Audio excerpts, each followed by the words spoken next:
जी अस्सलाम वालेकुम, जय भीम जय संविधान। मैं आपके सामने अमन रिजवी। अगर कोई है तो प्लीज़ आए, मुझे ज्वाइन करें। हेलो,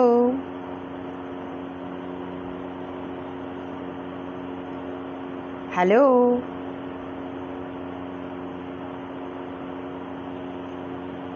मेरे ज़ब्त गम को देखो, मेरे दर्द को न पूछो। मेरे ज़ब्त गम को देखो, मेरे दर्द को न पूछो। मेरा हर सकूत गोया मेरे दर्द की ज़बां है। आज मैं फिर एक बार आपके सामने अमन रिजवी, और आज मेरी तबीयत थोड़ी ख़राब है, थोड़ा फ़ीवर है, थोड़ा गला ख़राब है। कल शायद मैं बारिश में बहुत ज़्यादा भीग गई, इसलिए शायद इसीलिए मैं कल भी लाइव नहीं आ पाई। और कल एक मज़े की बात मेरे साथ हुई कि शर्मा जी से मेरी खुदाई मुलाकात हुई। वही शर्मा जी जो परसों के लाइव में मैं आपको बता रही थी, जो मुझे बेनकाब कर रहे थे, मुझे एक्सपोज कर रहे थे, और जिनके बड़े वलवले उठ रहे थे, बड़ी दुआएं मांग रहे थे वो अमन रिजवी से मिलने, वो मुझे तलाश रहे थे, मेरा नंबर ढूंढ रहे थे। कल उनसे मेरी खुदाई मुलाकात हो गई। मैं अपने रिलेशन में किसी से मिलने गई थी, आज़मी भाई हैं, मैं उनसे होटल में मिलने गई थी एयरपोर्ट के पास। तो वहाँ पर मुझे शर्मा जी नज़र आ गए, और कमाल की बात देखिए, जो शर्मा जी मुझे ढूंढने का दावा कर रहे थे और लोगों से खुशामदीद कर रहे थे कि एनम रिजवी का फ़ोन नंबर दो, हालांकि मैं एन रिजवी हूँ और मैं एनम रिजवी को ढूंढ रहा हूँ, वो मात्र मेरे से 3 फुट की दूरी पे सोफ़े पर बैठे हुए थे। और मजाल नहीं कि शर्मा जी उठकर या तो मेरे थप्पड़ मारते कि तूने क्या कहर मचा रखा है, या सॉरी मैं उनसे बोलती या मुझसे बोलती या बात करते। वो ऐसे थे कि काटो तो खून नहीं, और अपने आप को मोबाइल से छुपाने की कोशिश कर रहे थे। तो शर्मा जी, आपसे मेरी खुदाई मुलाकात हो गई, क्योंकि वतु इज़्ज़ु मंतशा वतु ज़िल्लु मंतशा। अल्लाह जिसको चाहे इज़्ज़त देगा और जिसको चाहे ज़िल्लत देगा। तो आप एक बार फिर जलील हो गए, आप एक बार फिर मेरे से ही एक्सपोज हो गए कि मैं आपको मिली, आपके सामने खड़ी रही, आपके सामने आप मुझे देखते रहे, लेकिन आपकी इतनी हिम्मत नहीं थी कि आप अमन रिजवी उर्फ आपके ही बगौल एनम रिजवी से बात करते।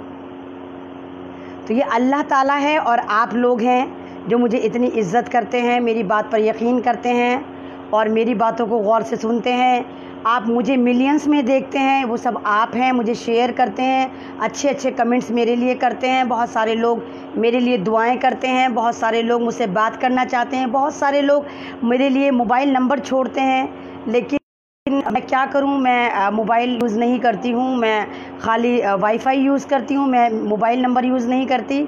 तो सॉरी, मैं आप इतने सारे लोगों से ना तो बात ही कर पाऊंगी। मैं लाइव पर आप ही के लिए आती हूँ, मैं बताती हूँ कि आप सब मेरी फैमिली हैं। टोटल फेसबुक वाले जितने भी मुझे सुन रहे हैं, मुझे देख रहे हैं, चाहे वो मेरे फॉलोअर्स हों, चाहे वो मेरी फ्रेंड लिस्ट में हों, चाहे वो मेरे अमन रिजवी फ़ैन क्लब में हों।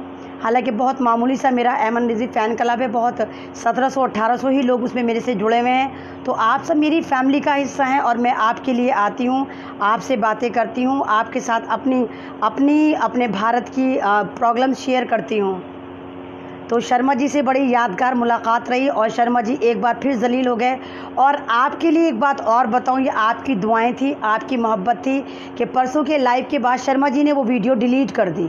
शर्मा जी ने पता नहीं कौन से डर में आकर वो वीडियो डिलीट कर दी। हालांकि शर्मा जी उस वीडियो में दावा कर रहे थे, जब तक एनम रिजवी पब्लिक प्लेस पर आकर सोशल मीडिया पर आके उनसे माफ़ी नहीं मांगेगी, वो जो है वो वीडियो डिलीट नहीं करेंगे।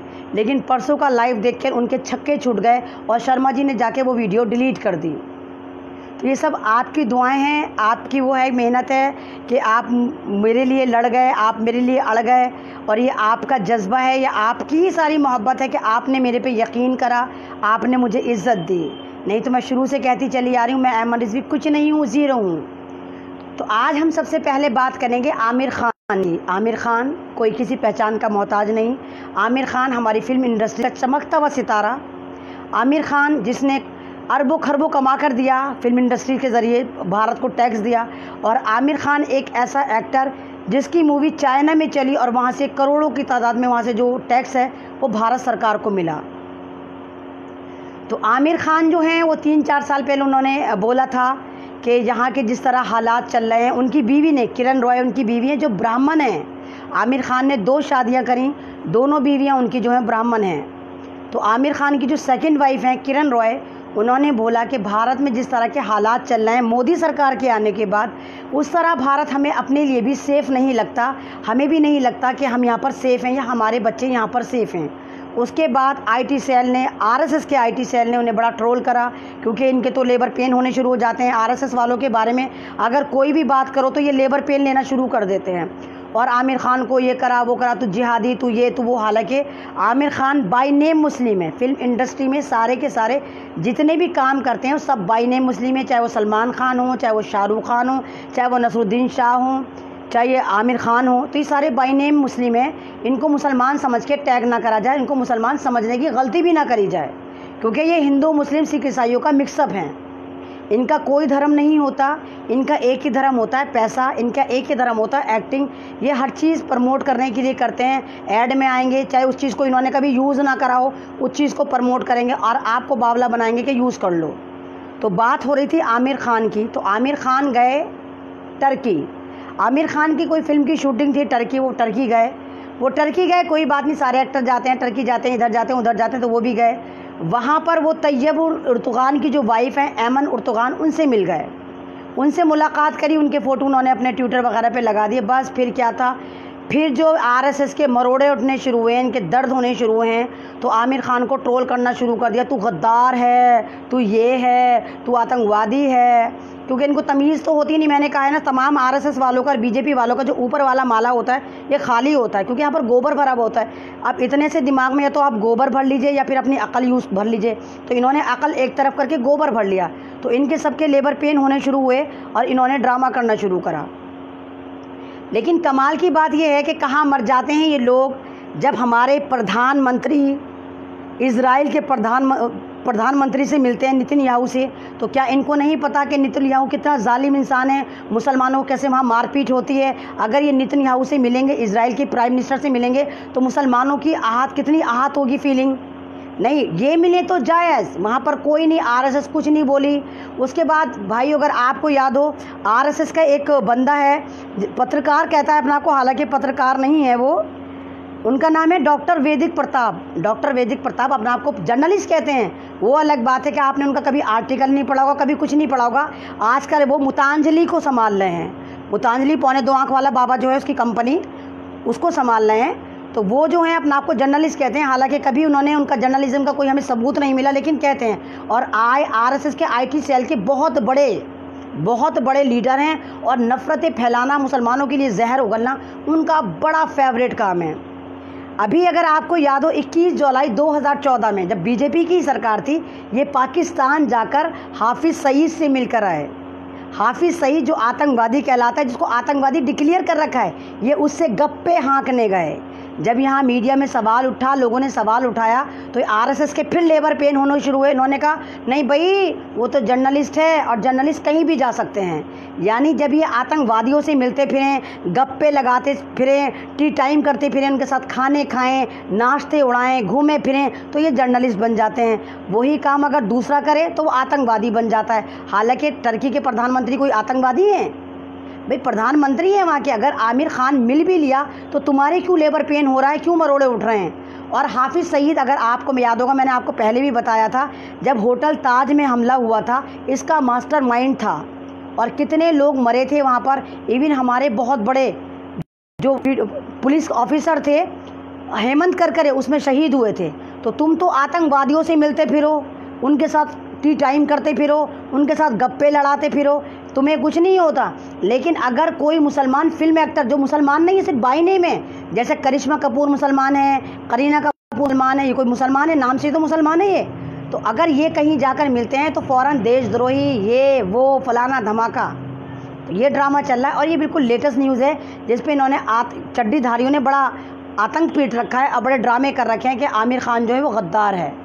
तो आमिर खान भाई, तू अपना नाम चेंज कर ले, तू क्यों फालतू में इनको गलत फहमियों का शिकार करवा रहा है? तू भी कुछ नाम चेंज करके इनको ज़रा खुश कर दे कि भाई मैं भी मुसलमान नहीं हूँ, सलमान भी मुसलमान नहीं है, शाहरुख खान भी मुसलमान नहीं है, नसरुद्दीन शाह भी मुसलमान नहीं। कौन से वाले मुसलमान हैं? सबकी बीवियाँ ब्राह्मणे हैं, सबकी औलादें ऐसी चड्डी ब्राह में फिरती हैं, सारे इस्लाम से गाफिल हैं। अगर ये इस्लामिक होते तो फिल्मों में होते ही ना। हमारा इस्लाम इजाज़त ही नहीं देता कि हम फिल्मों में आएँ और इतना वाहियातपना दिखाएं या इतनी गंदगी फैलाएं। तो आप इस्लामिक नहीं हैं, आप नाम मात्र मुसलमान हैं। तो ये ड्रामे चल रहे हैं कि आमिर खान जो भारत को कमा कर देता है, जो यहाँ की हुकूमत को टैक्स देता है, उसको भी इनके चड्डीधारी गैंग जो हैं वो ट्रोल कर रहे हैं। तो क्योंकि ये गोबर भक्त, इनमें अकल नहीं होती। अब हम आ जाते हैं यूपी के प्रधानमंत्री जो समझते हैं ख़ुद को आदित्य योगी नाथ। जिस वक्त वो आए थे तो उन्होंने कहा था मैं यूपी को राम राज दूंगा, मतलब जब वो यूपी में आएंगे तो राम जी का राज आएगा। अब आप देखिए कि यूपी में कैसा राम जी का राज आया। यूपी में किसान मर रहे हैं या किसान खुदकुशी कर रहे हैं, या किसान अगर हैं तो पुलिस वालों के जुल्म से मर रहे हैं। अगर वो कोई कंप्लेन लेके जाते हैं तो पुलिस वाले उनके साथ मारपीट करते हैं। ऐसे ही एक किसान का केस आया कि वो कोई मामला लेके पुलिस स्टेशन जाता है और 2 कौड़ी के पुलिस वाले ने, इस वर्दी वाले गुंडे ने इतना जन्नाटेदार उनके तमाचा मारा किसान भाई के हमारे, कि उनका जो कान का पर्दा फट गया और वो सुनने से माजूर हो गए। तो ये हमारी वर्दी वाली गुंडी है पुलिस, और ये राम राज की बात करते हैं। तो क्या राम जी का यही राज था? क्या आप आतंक मचाएं? वहाँ पर दलित क्या कितने सेफ हैं दलित, आप बताइए। आए दिन दलितों का रेप हो रहा है। एक नया रेप निकल कर आया है कि एक 13 साल की बच्ची का रेप करा, उसको सिगरेटों से जलाया गया। तो ये कौन सा वाला राम राज्य है? योगी जी ज़रा डिस्क्राइब करें, आपका कौन सा वाला राम राज है? आप तो ब्राह्मण भी चिल्ला रहे हैं, चीखम चिल्ली मचा रखी है ब्राह्मणों ने भी, कि वो भी कह रहे हैं कि 550 से ज़्यादा ब्राह्मणों को यूपी में कत्ल करा जा चुका।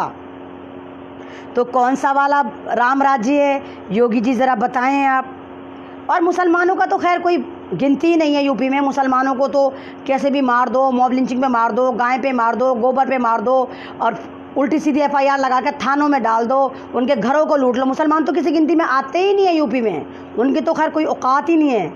ये यूपी का ही राज है जहाँ पर डॉक्टर कफील को पकड़ा गया, कितना बड़ा वहाँ पर राम राज चल रहा है। ये यूपी का ही राज है जहाँ पर डॉक्टर अयूब को पकड़ा गया बकराईद से एक दिन पहले। तो मुसलमान तो वहाँ कोई गिनती में आते ही नहीं। मुसलमानों को तो ये योगी इंसान समझता ही नहीं है, लेकिन जिनको इंसान समझता है उनकी भी इसने ऐसी की तैसी मार रखी है। पत्रकार वहाँ पर सेफ नहीं है। 3-4 पत्रकारों का तो मैं ही आपको बता चुकी हूँ। गाज़ियाबाद में पत्रकार को मारा, उन्नाव में रेत माफिया ने मारा, शुभम नाम की इसको। तो ये कौन सा वाला आप हुकूमत चला रहे हैं यूपी के प्रधानमंत्री? अब आप कहेंगे शायद मैं जाहिल हूँ, मैं यूपी का प्रधानमंत्री क्यों कहती हूँ? क्योंकि ये जो टकलू नंबर 2 है, ये योगी जो है, ये अपना आप को प्रधानमंत्री से कम नहीं समझता। तो ये यूपी का प्रधानमंत्री इसलिए मैं इसको कहती हूँ। और यूपी में क्या चल रहा है? यूपी का नाम होना चाहिए रेपिस्तान। यूपी का नाम होना चाहिए रेपिस्तान, क्योंकि सबसे ज़्यादा रेप इस वक्त अब हो रहे हैं जब वहाँ पर बीजेपी की हुकूमत आई है।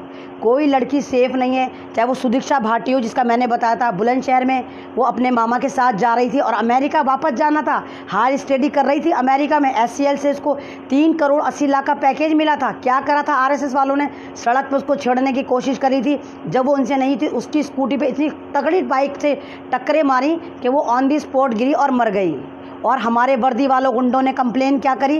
रोड एक्सीडेंट में मर गई। जबकि उसके सुदीक्षा भाटी के अब्बा जो गाज़ियाबाद में रहते हैं वो चिल्लाते रहे उसके फादर कि मेरी बेटी का कत्ल करा गया है, उसका रेप करने की कोशिश करी जा रही, तो गुंडे परेशान कर रहे थे। तो ये वाला हाल है। ना वहाँ हिंदू सेफ, ना वहाँ मुस्लिम सेफ, ना वहाँ सरदार सेफ। सरदारों का भी आपको याद हो, बुलंदशहर में 2-3 सरदारों को RSS वालों ने पकड़ा था, पकड़ के उनकी पगड़ियाँ उतार के उनके बाल नोच नोच के उनको मारा था। और सरदार भाई की सबसे बड़ी बेइज्जती ये होती है कि उसकी पगड़ी उतार कर उछालना या उसको नाले में फेंकना। तो यूपी में कोई सेफ नहीं है, ना हिंदू सेफ, ना मुसलमान सेफ, ना सरदार सेफ, ना ईसाई सेफ, ना दलित सेफ। और दलितों को तो ये किसी गिनती में रखते ही नहीं। मैं पहले ही कह रही हूँ, दलितों की तो दुर्दशा इन्होंने कुत्ते से भी बदतर कर रखी है कि तो इजी टारगेट होते हैं, इनकी बेटियों को माले गनीमत समझ के उठा के ले जाते हैं। तो यूपी में, यूपी हुकूमत को अगर आप कहें तो उत्तर प्रदेश का नाम उत्तर प्रदेश ना होकर या तो आप कहिए कि रेपिस्तान उसका नाम है, या फिर उसका नाम कहिए वहाँ पर ठोकतंत्र चल रहा है, लोकतंत्र की धज्जियाँ उड़ रही हैं। तो आप इनको जवाब देंगे, आप इनसे सवाल करेंगे कि आप किस तरह की हुकूमतें कर रहे हैं। कि आपको नहीं पता कि सन 2022 में फिर इलेक्शन होंगे? क्या आपको डर नहीं लगता कि ये जो आपके ज़ाफ़रानी गुंडे आतंक मचाते फिर रहे हैं ये आपको जितवा देंगे? अगर आपको याद हो, मैं फ़ेसबुक के बारे में आपको मेरे ख्याल से 20 दिन से कह रही हूँ कि फ़ेसबुक पे RSS की पूरी नज़र है, अंबानी ने इसमें हिस्सेदारी ले ली है। मैंने बहुत दिन से आपको बोल रही हूँ, इवन मैं, ऐमन रिजवी, मैं अहमद रिजवी, मुझे रेप की धमकियाँ फेसबुक के पेज पे मिल रही हैं, पूरे के पूरे मुझे फर्रे छपे हुए हैं गालियों के हिंदी में। और जिन लोगों को मैंने एक हफ़्ते पहले ब्लॉक कर दिया, जिनको मैंने एक हफ़्ते पहले ब्लॉक कर रखा है, महीने पहले ब्लॉक कर रखा है, वो मुझे गालियाँ दे रहे हैं, लगातार रेप की धमकियाँ दे रहे हैं, निर्भया बनाने की धमकियाँ दे रहे हैं। तो कौन सा वाला फेसबुक का ये रूल चल रहा है कि जो हमें रेप की धमकियाँ दे, जो हमें गालियाँ दे, हम अगर उसको ब्लॉक करते तो हम रिप्लाई ना करें, वो हमें लगातार मुसलसल गालियाँ देता रहे। तो उसका भी भांडा फूट गया कि ये जो आरएसएस वाले हैं ये फेसबुक वालों से मिले हुए हैं और उनसे कह दिया है कि नहीं भाई, अगर कोई आरएसएस वाला यहाँ पर हरामीपन कर रहा होगा, आतंकवाद फैला रहा होगा, हिंदू मुस्लिम करने की कोशिश कर रहा होगा, तो आप उसकी पोस्ट डिलीट नहीं करेंगे, क्योंकि इससे फेसबुक वालों के बिज़नेस को नुकसान होगा भारत में। तो इसलिए फेसबुक वाले उनकी ना तो पोस्ट डिलीट करते हैं, ना उनकी आईडी ब्लॉक करते हैं। हाँ, हम जैसों की जिनको वो टॉर्चर करते हैं, जिनको वो बदनाम करते हैं, आप सफूरा जरगर पर देखिए, सफूरा जरगर पर इन्होंने आरएसएस वालों ने 1000 आईडियों से गाली दे रखी थी, इतनी बदतमीजी कर रखी थी, लेकिन एक भी आईडी ब्लॉक नहीं करी फेसबुक वालों ने। तो ये फेसबुक भी एक तरह से बिक चुका। ये मार्क ज़करबर्ग जो बन रहे थे, और ये मार्क ज़करबर्ग वही हैं जिन्होंने कहा था कि कपिल मिश्रा भारत का आतंकवादी है और रागिनी तिवारी आतंकवादी है, उन्होंने बोला था। लेकिन पता नहीं उन्हें कौन से वाले आरएसएस ने उनको कौन सा वाला चैप्टर पढ़ाया, कौन सा वाला गोबर उनके दिमाग में जाके फीड करा कि मार्क ज़करबर्ग भी जो है वो आरएसएस की तोती बोलने लग गए और वो कोई पोस्ट डिलीट नहीं करते, वो सारे के सारे इनका आतंकवाद ऐसे ही फैला हुआ है। अगर मार्क ज़करबर्ग आप वाकई इंसान हैं, इंसानियत को प्रमोट करते हैं, तो आप बनाइए, एक पॉलिसी बनाइए कि फेसबुक पे जो भी अकाउंट खोलेगा वो अपनी आईडी से खोलेगा। हमें आई कार्ड शो करना होगा, लिखना होगा, और एक आई कार्ड पे सिर्फ हम 5 अकाउंट खोलेंगे। बनाइए आप पॉलिसी, क्यों नहीं बना रहे हैं आपने क्यों प्रमोट करा आरएसएस वालों को? अब आप देखिए, अभी 1-1.5 साल से बहुत ज़्यादा इन लोगों की आवाजाही हो गई है कि पूरा का पूरा फेसबुक जो है इन्होंने आरएसएस वालों ने कैप्चर करना शुरू कर दिया है। ये लगातार गालियाँ देते हैं, और कमाल की बात, इनकी आईडीज़ जाकर देखिए, जिन भगवानों की पूजा करने का दावा करते हैं उन्हीं भगवानों की डीपी लगा रखी हैं और गालियाँ देते हैं, ब्लू फिल्म सेंड करते हैं, गंदी गंदी पोस्ट करते हैं। लेकिन इन पे कोई कार्रवाई आप कर ही नहीं सकते, ना फेसबुक करेगा, क्योंकि आरएसएस वालों ने उनको पैसा दे दिया है, उनको डरा दिया है कि भाई हम आरएसएस वाले जो, हम भारतीय सरकार हैं, अगर आप हमारे लिए कुछ करोगे तो फेसबुक को नुकसान होगा भारत में। तो ये ड्रामा चल रहा है। मेरी हर बात आगे जाके सही साबित हो जाती है, और मैं शुरू से कह रही हूँ कि फेसबुक भी मिला हुआ है, फेसबुक भी हमारे साथ जस्टिफाई नहीं कर रहा। तो आपको सबको इस बात के लिए भी तहरीक चलानी पड़ेगी, आपको अपनी अपनी एक ऐसे करके पोस्ट निकालनी पड़ेगी कि हम डिमांड करते हैं कि फेसबुक का अकाउंट खोलने के लिए आईडी मस्ट होनी चाहिए, वोटर आईडी मस्ट होनी चाहिए, या आधार कार्ड मस्ट करें, क्योंकि मोदी जी को तो बड़ा बुखार चढ़ा था, हर बात के लिए आधार कार्ड, हर बात के लिए आधार कार्ड। तो यहाँ भी आप आधार कार्ड मस्ट करें कि आधार कार्ड पे सिर्फ 5 आईडी बनेंगी। और ऐसे ही यूट्यूब पे मस्त करें कि यूट्यूब पे जो गालियाँ देते हैं, खुदा की शान में गुस्ताखियाँ करते हैं, रसूल पाक की शान में गुस्ताखियाँ करते हैं, मेरी वीडियो के नीचे जो मेरी वीडियो चलती हैं वहाँ पर ये ज़ाफ़रानी गुंडे आके रसूल पाक को गालियाँ देते हैं, नाउज़-बिल्लाह, अल्लाह की शान में इतनी गुस्ताखियाँ करते हैं, जिनको मैं अवॉइड करती हूँ, क्योंकि इनको जवाब देने का मतलब है कि फिर इनके साथ जंग करो। इनमें अकल तो होती नहीं, और इंसान इंसान से लड़ता, जानवर से तो नहीं लड़ता, ये तो वैसे ही पिल्ले हैं, इंसान थोड़ी है गोबर भक्त। तो इतना हाल है। तो यहाँ पर ये वाली पॉलिसी होनी चाहिए, जो कि नहीं होगी। हमें आरएसएस को उखाड़ के फेंकना होगा, और उसके लिए आप सबको एकजुट होना पड़ेगा, आप सबको एक ही प्लेटफॉर्म पे आना पड़ेगा और अलग अलग तरीके से तहरीक निकालनी पड़ेगी। अब मैं आपको अमेरिका की तरफ लिए चलती हूँ। अमेरिका का आपने नाम सुना होगा, सबने सुना होगा, बहुत अच्छी तरह सुना होगा। ट्रंप जो हमारे मोदी जी के साड़ू हैं, ट्रंप भैया, तो ट्रंप की जो एक्स वाइफ हैं मार्ला मैपन से बोला है कि ये जो बिल गेट्स जो है ये पक्का वाला आतंकवादी है और इस पर कार्रवाई होनी चाहिए, ये दुनिया को बर्बाद करना चाहता है वैक्सीनेशन के नाम पर। ये मैंने नहीं बोला, ये ट्रंप की बीवी ने बोला, एक्स वाइफ ने बोला। तो ये देखिए कि बिल गेट्स को वो भी बोल रही हैं, वैक्सीनेशन को वो भी बोल रही हैं कि ये जो 5G टावर आ रहा है, आपकी बॉडी में चिप डाली जाएगी जिससे आपको ग़ुलाम बना दिया जाएगा और पूरी दुनिया में पैसे को डिजिटल कर दिया जाएगा। सारा पैसा आपके हाथ में कैश नहीं बचेगा, कैशलेस इकनॉमी बना दी जाएगी कि सारा कैश ख़त्म हो जाएगा, सब डिजिटल हो जाएगा, और ये जिसको चाहे उसको बर्बाद कर देंगे, जिसको चाहे ये मार देंगे। और अगर आप उस चिप के साथ छेड़छाड़ करना चाहेंगे तो ये आपको ऐसा कर देंगे, आपका सारा अकाउंट हैक कर लेंगे, आपको मौत तक की कगार पे ले जाएंगे। तो इतनी बड़ी बात बोली है ट्रम्प की वाइफ ने, लेकिन इंडियन मीडिया ने उसको कवर नहीं करा, नहीं दिखाया। तो ये जो मैं आपसे कह रही हूँ वो वाली बात सही है कि कोरोना वायरस का जो ड्रामा चल रहा है ये सिर्फ बेवकूफ़ बनाया जा रहा है। और मैं आपसे क्या कह रही थी कि ये बिल गेट्स कह रहा है कि वेब 2 आएगी, दूसरी लहर आएगी जो नवंबर दिसंबर में आएगी। इन्होंने आपको अब तैयार करा है, आपको लॉकडाउन के नाम पे अब तैयार करा है कि आप आदी हो गए, लॉकडाउन के आदी हो गए आप। अब ये कह रहे हैं दूसरी लहर उससे भी ज़्यादा ख़तरनाक आएगी और फिर ये कहेंगे नहीं अब वैक्सीनेशन लगना चाहिए। आपको पता है ये भी सारा ड्रामा हुआ है, कोई कोरोना नहीं था भारत में, और अगर था भी कोरोना तो कोरोना जानलेवा नहीं था, जस्ट लाइक ए नज़ला खांसी। और नज़ला खांसी का कोई वैक्सीनेशन नहीं होता। बहुत सारी बीमारियाँ ऐसी जिसका कोई वैक्सीनेशन नहीं होता। नज़ले का नहीं होता, बुखार का नहीं होता, मलेरिया का नहीं होता, इन्फ्लुएंजा का नहीं होता, डेंगू का नहीं होता। ऐसी बहुत सारी बीमारियां हैं जिसका वैक्सीनेशन नहीं होता। लेकिन क्योंकि ये कैश कराने के लिए लाए हैं, आबादी कम करने के लिए लाए हैं, और बिल गेट्स लगातार कह रहा है, आज से नहीं कह रहा, 10 साल से कह रहा है, 10-15 साल से, कि दुनिया की आबादी बहुत बढ़ गई, इसको कंट्रोल करना चाहिए। बिल गेट्स कौन है, आप खुद बताइए, कौन है बिल गेट्स? सॉफ्टवेयर का बानी, सॉफ्टवेयर का मालिक, दुनिया का सबसे अमीर आदमी। तो इसको ऐसी कौन सी मौत पड़ी थी कि ये इधर उतर गया? ये वैक्सीनेशन में क्यों उतर गया? ये दवाओं की तरफ क्यों उतर गया? सन 2014 में भी मैंने आपको बताया, सन 2014 से 16 के बीच में इसने भारत में ऐसा वैक्सीनेशन लगाया था बच्चों के कि बहुत सारे बच्चे तेलंगाना में मर गए थे और हैंडीकैप्ट हो गए थे। यही जाकर इसने वहाँ पर अफ्रीका में तहलका मचाया था कि औरतों को ऐसा लगाया था कि वो बाँझ हो गई थी।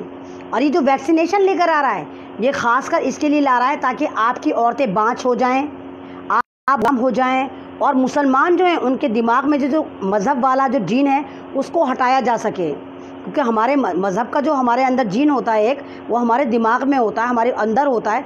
तो उसको ख़त्म करने के लिए ये वैक्सीनेशन मुसलमानों के लिए अलग तरह से आएगी। और ये उन लोगों के लिए कंपलसरी होगी जो बड़े बड़े ओहदों पर, आवाम के लिए होगी, इनके लिए एहलकारों की नहीं होगी, जो गवर्नमेंट वाले होंगे इनके लिए नहीं होगी। तो सारी दुनिया समझ चुकी है। इटली जहाँ पर तांडव चला था, इटली में मेंबर ऑफ पार्लियामेंट सारा है, उन्होंने खुद कहा कि ट्रंप, ये जो बिल गेट्स है, दुनिया का सबसे बड़ा आतंकवादी घोषित होना चाहिए क्योंकि इसने तांडव मचाया है, लोगों को मार रहा है। चाइना के साथ इसने क्या करा आपने खुद देख लिया, चाइना उभर गया, चाइना में कोई कोरोना वायरस नहीं है, कोई कुछ नहीं है। तो कहाँ गया चाइना से? जो वायरस चाइना से आया था वो कहाँ गया? और मैंने आपको 2 बातें बताई थी कि वो मूवी आई थी कॉन्टीजियन, सन 2011 में, अमेरिका ने ही बनाई थी। उसमें टोटल का टोटल इन्होंने दिखाया कि कोरोना वायरस क्या है। तो आपको कैसे पता चल गया 9 साल पहले कि कोरोना वायरस आएगा, चाइना से आएगा, लॉकडाउन करेंगे, सोशल डिस्टेंस करेंगे, फिर हम वैक्सीनेशन लाएंगे? माफ़ करिए, इतने बड़े वाले अल्लामा नहीं हैं आप, इतना बड़ा ज्ञानी नहीं है आप। तो ये सारा ड्रामा चल रहा है आपको बेवकूफ़ बनाने के लिए। ये सारा यहूदी वाड़ा चल रहा है ताकि ये जो ग्रेटर इजराइल बना लें और थर्ड टेम्पल बना लें। और आप लिख के रख लीजिए, इस बार फिर ट्रंप जीत कर आएगा।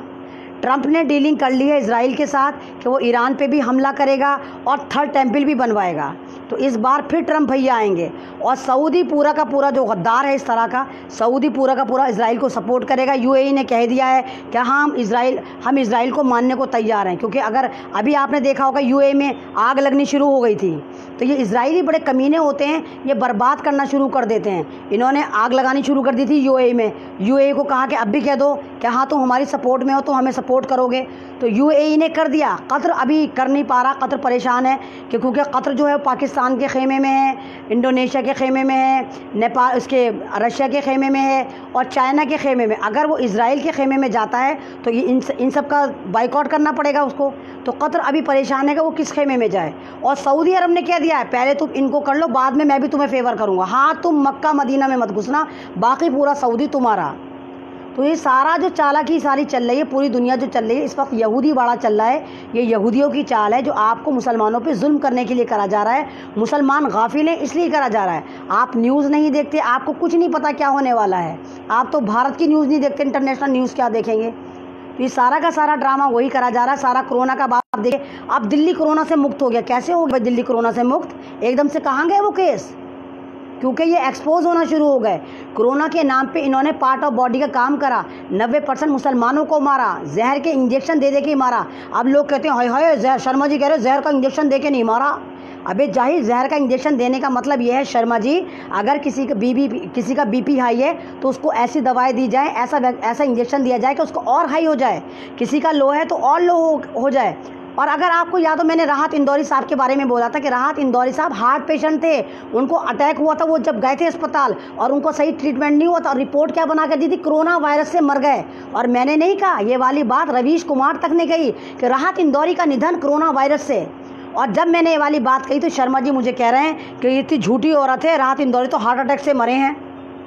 ये सारा का सारा खेल चल रहा है जिसको आपको समझना होगा, और समझने के लिए आपको एकजुट होना पड़ेगा, आपको एकजुट होना पड़ेगा।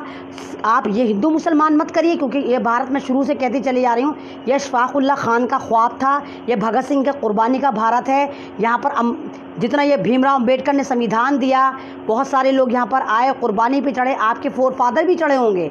तो इस भारत को बचाने की जिम्मेदारी आपकी है। आपको दलितों के साथ यूनाइटेड होना पड़ेगा, आपको सरदारों के साथ यूनाइटेड होना पड़ेगा, आपको ईसाइयों के साथ यूनाइटेड होना पड़ेगा, आपको आदिवासियों के साथ यूनाइटेड होना पड़ेगा। जितनी भी भारत में कास्ट हैं, जितने भी मज़ाहिब हैं, आप सबको एकजुट होना पड़ेगा और कहना पड़ेगा हम सब भारतीय हैं। पहले हम भारतीय हैं, बाद में तू हिंदू, तू मुसलमान, तू सिख, तू ईसाई, तू दलित, वो बात की बात है। सबसे पहले हम भारतीय हैं, और भारतीय होने के नाते हमारे भारत का जो कॉन्स्टिट्यूशन है वो हमारे लिए पवित्र किताब है, वो हमारे लिए मुक़द्दस ग्रंथ है, हमें उसकी हिफाजत करनी पड़ेगी। और इस वक्त संविधान ख़तरे में है, तिल तिल ख़त्म करा जा रहा है, पल पल ख़त्म करा जा रहा है, उसको फाड़ा जा रहा है। रोज़ाना कोई ना कोई इसमें चेंजिंग करने की फिराक में लगे रहते हैं। एनआरसी आपने देखा, एनआरसी भी चेंज करा था। कश्मीर में आपने देखा 370 दफ़ा दादागिरी से हटा के पूरे कश्मीर को डिस्ट्रॉय कर दिया, बर्बाद कर दिया, उनकी ज़िंदगी उन पे हराम कर दी। और वहाँ पर आज भी फेक एनकाउंटर करे जाते हैं। 3 भाइयों का एनकाउंटर आपने देखा करा, शोपिया कोई जगह है वहाँ पर करा, और कहा हमने आतंकवादी मिलिटेंट ढेर कर दिए। जब वो फ़ोटो उनकी फैमिली ने देखा तो उन्होंने कहा तो हमारे बच्चे हैं जो मजदूरी करने गए थे। तो कश्मीर में भी ये हाल चल रहा है। लद्दाख का आप देखिए, लद्दाख का क्या करा, चाइना ने घेर लिया। कोई न्यूज़ नहीं है भाई, इस वक्त कोई न्यूज़ नहीं है कि चाइना ने हमारे साथ करा क्या है, कुछ नहीं है। लद्दाख चला गया, गलवाहा झील चली गई, फिंगर 8, 7, 6, 5, 4 सब चली गई, और वो सब जगह घुसा जा रहा है, आगे घुसा जा रहा है। लेकिन हिमाचल में भी घुसा, वहाँ पे कोई इन्फॉर्मेशन नहीं है। आपको सिर्फ हिंदू मुसलमान के नाम पर, मॉब लिंचिंग के नाम पर आपको लड़वाया जा रहा है, और आप लड़ रहे हैं। इतने ही तुम इतने हो तो नागालैंड से हटाओ, दफ़ा 371 हटाओ ना। इतने वाले तुम अगर वाकई असली हो तो हटा के दिखाओ, क्योंकि इनको पता है नागालैंड वाले इनकी बोटियां बनाकर खा जाएंगे। इतना डेंजर है नागालैंड स्टेट। नागालैंड में कुत्ते खाए जाते हैं, कुत्ते, और नागालैंड में हमारी फ़ौज घुस भी नहीं सकती। और अभी 15 अगस्त पे उन्होंने नागालैंड का अपना झंडा फहराया था, भारतीय ध्वज नहीं फहराया। तो नागालैंड से हमारी गवर्नमेंट की इतनी हवा ख़राब होती है। कश्मीर इजी टारगेट था, मुसलमान है, मुसलमानों को तो वैसे भी मार दो, उनको तो कुछ भी कह दो, तुम आतंकवादी हो, जिहादी हो, पाकिस्तानी हो, यहाँ के हो, वहाँ के हो, क्योंकि मुसलमानों का तो कोई पुरसाने हाल होता नहीं है। कोई मुल्क बोलेगा नहीं हमारे लिए, हमारे यहाँ तो हमारा भाई नहीं बोलेगा, डर जाएगा, हाय हाय इसको कह दिया तो हमें ना कह दें। तो हम तो खुद ही एक दूसरे की टांग खींचने पे लगे पड़े रहते हैं। अगर एक मुसलमान ऊपर जा रहा होता तो दूसरे 20 मुसलमान आ जाते हैं उसकी टांग खींचने, कहीं ये ऊपर ना चला जाए। केकड़े वाली स्टोरी मैंने आपको इसलिए बताई थी कि हम भारतीय इस वक्त केकड़े जैसे हैं। अगर कोई ऊपर जाता है तो सारे के सारे टांग खींचने आ जाते हैं, भाई तू नीचे बैठ। इसीलिए हम तरक्की नहीं करते, इसीलिए हम बर्बाद हैं, हर कौम। इसीलिए दलित भी बर्बाद थे कि दलितों में भी ये चीज़ चल रही थी। दलितों बल बात तो दलित अवेयर नहीं थे, फाइनेंशियली भी स्ट्रॉन्ग नहीं थे, एजुकेशन की भी कमी थी। लेकिन अब हल्के हल्के दलित समाज सुधर रहा है, और 90% जो है यूट्यूब चैनल जो हैं वो दलितों के हैं। और मैं दलित समाज की बहुत इज्जत करती हूँ, और मैं दलित समाज से ही कहूँगी कि आप अपने यूट्यूब चैनल से अपनी ही बरादरी को, अपने ही दलितों को एकजुट करिए और कोई मज़हब अपना लीजिए। क्योंकि हिंदू मज़हब में आपको ना तो इज्जत मिलती है, ना आपको मंदिरों में घुसने दिया जाता है, ना देवी देवताओं को आपको पूजा करने दी जाती है, आपको कुत्ते के बर्तनों की तरह खाना दिया जाता है। तो आप दलित समाज को कोई अच्छा सा मज़हब लेके उसमें घुस जाना चाहिए, चाहे आप बौद्ध बने, चाहे आप ईसाई बनिए, चाहे कोई भी बन जाइए आप। लेकिन आपको ये अपने दिमाग से ये निकालना होगा कि आप हिंदू हैं, आप हिंदू नहीं हैं, आप हिंदू नहीं हैं। आप सिर्फ यूज़ होते हैं उस वक्त जब हिंदू कार्ड खेला जाता है, जब भारत में मुसलमानों को मारना होता है तो ये आपको हिंदू बना के उतार देते हैं कि तुम हिंदू हो, और तुम तीर त्रिशूल तलवार लेके उतर पड़ते हो हिंदू हिंदू करते हुए। तुम हिंदू नहीं हो, तुम दलित हो, तुम शूद्र हो, तुम मीला ढोने वाले थे और ये गवर्नमेंट तुम्हें मीला ढोने वाली मानेगी।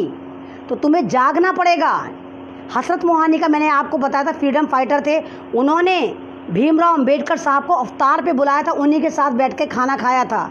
तो मुसलमान कभी तुम्हारे दुश्मन ना थे, ना हैं, ना होंगे। मुसलमान कल भी तुम्हारा दोस्त था। भीमराव अंबेडकर को सबसे ज़्यादा सपोर्ट मुसलमानों ने करी थी। और जैसे ही मैं अब बोलती हूँ जय भीम जय संविधान, तो ये सारे आरएसएस वाले, ये सारे ओबीसी जितने अपने आप को हिंदू समझते हैं, ओबीसी जितने, तो ये लेबर पेन लेना शुरू कर देते हैं। हाय हाय मुल्ली, तू जय भीम जय संविधान कह रही है, तू भारत माता की जय कह। ये जाहिल ही नहीं, यही नहीं पता कि जय भीम का क्या मतलब होता है, जय संविधान का क्या मतलब होता है। तो ये भारत आपका है। सबसे पहले सबसे ज़्यादा हक यहाँ पर दलितों का है, क्योंकि यहाँ पे जीने का तरीका, रहने का तरीका, मूव करने का तरीका, सारी आज़ादी दलितों के नेता भीमराव अंबेडकर ने दी थी। तो भारत पे सबसे ज़्यादा अधिकार आपका है। आप एकजुट हो जाएं, बंद करिए इनसे दबना, अपने अंदर सेल्फ कॉन्फिडेंस लेकर आइए कि आप दलित नहीं हैं, आप इंसान हैं, आप भारतीय हैं, और इस भारत की रक्षा कीजिए, क्योंकि ये भीमराव अंबेडकर के संविधान पे चलता है और इस वक्त संविधान खतरे में है। तो मैं आयमन रिजवी, आज मेरी तबीयत ख़राब है, मेरी आवाज़ मेरा साथ भी नहीं दे रही है, शक्ल पे भी मेरे 12 ही बज रहे हैं, बहुत ज़्यादा आज फीवर सा भी है। तो बस मैं आपके लिए आई थी, क्योंकि मैं कल नहीं आ पाई थी। तो आप लोगों को मैं पहले ही कह रही हूँ कि आप मेरी फैमिली जैसे हैं, आप मेरे फैमिली मेम्बर हैं। और अगर मेरी कोई बात भी आपको बुरी लगती है तो please as a sister, as a friend, as a daughter मुझे कमेंट में ज़रूर बताया करिए कि ऐमन आज आपने ये वाली बात गलत कही, बहन तुम्हें ये नहीं बोलना चाहिए था। ये कंडीशन सिर्फ मेरे भाइयों के लिए है, दलालों के लिए नहीं है, ज़ाफ़रानी गुंडों के लिए नहीं है, और उन सो कॉल्ड मुसलमान ओबीसी के लिए नहीं है जो सिर्फ गालियाँ देते हैं और धर्म के नाम पे बेवकूफ़ बन रहे हैं। तो आप सब यूनाइटेड हो जाइए, एक हो जाइए, और प्लीज़ मेरा पेज जो है ऐमन रिजवी का, अगर आप चाहें तो प्लीज़ उसको फॉलो कर दीजिए और लाइक कर दीजिए, क्योंकि मैं आपकी आवाज़ हूँ, आपकी बेटी हूँ, आपकी बहन हूँ। मैं कोई नेता नहीं हूँ, किसी पार्टी से नहीं हूँ, किसी एनजीओ से नहीं, बहुत मामूली सी, बहुत अदना सी हूँ। और अल्लाह का शुक्र, मुझे जो अल्लाह ने अक्ल सलीम अता करी है, मैं उसका इस्तेमाल करने की कोशिश करती हूँ। और मैं आपको 1000 बार सबको बता चुकी कि इंसान को अल्लाह ताला ने 10 लाख अल्लाह ताला ने इंसान के दिमाग में 10 लाख GB का दिमाग दिया है, और हम 16 GB का मोबाइल, 62 GB का मोबाइल, 128 GB का मोबाइल लेके बावले हुए फिरते हैं। तो हमारे पास जो दिमाग है वो 10 लाख GB का है। इसको यूज़ करिए, जितना आप यूज़ करेंगे उतना बढ़ेगा। थिंक करिए, सोचिए कि आपके साथ क्या हो रहा है, और खुदारा यूनाइटेड हो जाइए, मुसलमान भी एक हो जाएं, अपने भाइयों की मदद करिए, अपने पड़ोसी की मदद करिए, अपने घर में अगर कोई जुल्म हो रहा हो उसको अवॉइड करिए, उसको ख़त्म करिए, क्योंकि एक अच्छा समाज बनाने के लिए एक अच्छा घर बनना ज़रूरी होता है। हम पहले अपने घरों से सफाई करेंगे, तब समाज से सफाई करेंगे, फिर मुल्क से सफाई करेंगे। तो आज आप सब मेरे साथ प्रतिज्ञा लीजिए, मेरी हिंदी वीक है, आज आप सब मेरे साथ वादा करिए, अहद करिए कि आप एक हो जाएंगे, और डॉक्टर कफील के लिए ऐसे ही आवाज़ बुलंद करेंगे, संजीव भट्ट के लिए ऐसे ही आवाज़ बुलंद करेंगे, डॉक्टर अय्यूब खान के लिए ऐसे ही आवाज़ बुलंद करेंगे। और जितने भी लोग उठते हैं, चाहे वो मीरान हैदर हों, चाहे वो सफूरा जरगा तो खैर निकल कर आ गई हैं, JNU की 2-3 लड़कियाँ और उठी, जितने भी लोग उठते हैं, खालिद सैफी भाइयों, आप उन लोगों के लिए तहरीक चलाएँगे। तो शुक्रिया, अल्लाह हाफिज़। मेरी वीडियो अगर अच्छी लगती है, आपको मेरा लाइव अच्छा लगता है, तो मेरी आवाज़ को आगे सर्कुलेट करें और बताएं कि ये हमारी बहन है, देखिए ये क्या बोल रही है भारत के बारे में, ये क्या बोल रही है हमारे बारे में, और ये क्या बोल रही है ज़ाफ़रानी आतंकवादियों के बारे में। शुक्रिया, अल्लाह हाफिज़। जय भीम जय संविधान।